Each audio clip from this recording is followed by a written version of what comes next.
Update on Storm 2020.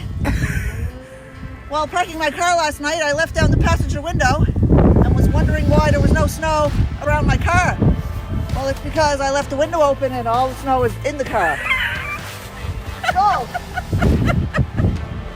can't even get in the car. There's so much snow in the car. Oh my god. Look at the snow. So you ready to go?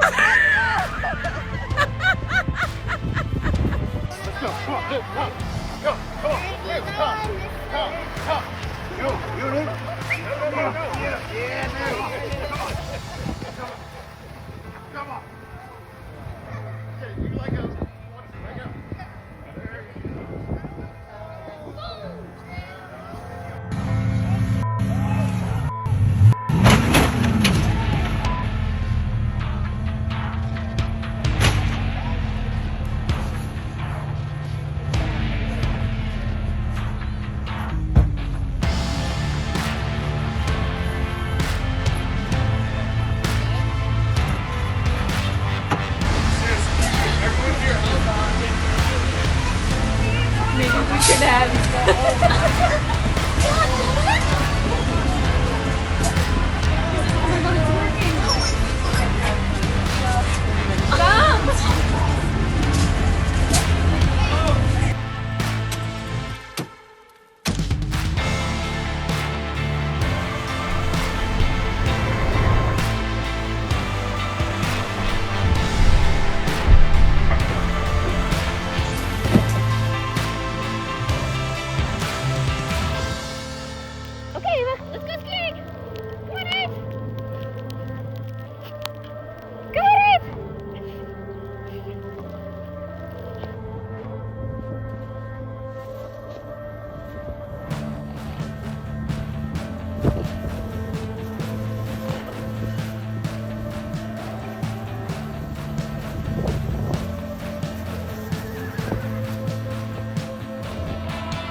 عاد انا اتوقع ان هذه ثلج.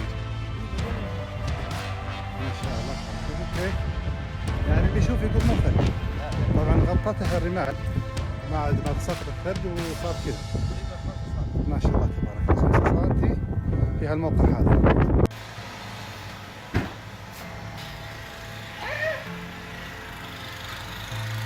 봐봐. 봐봐. 장난 아니지?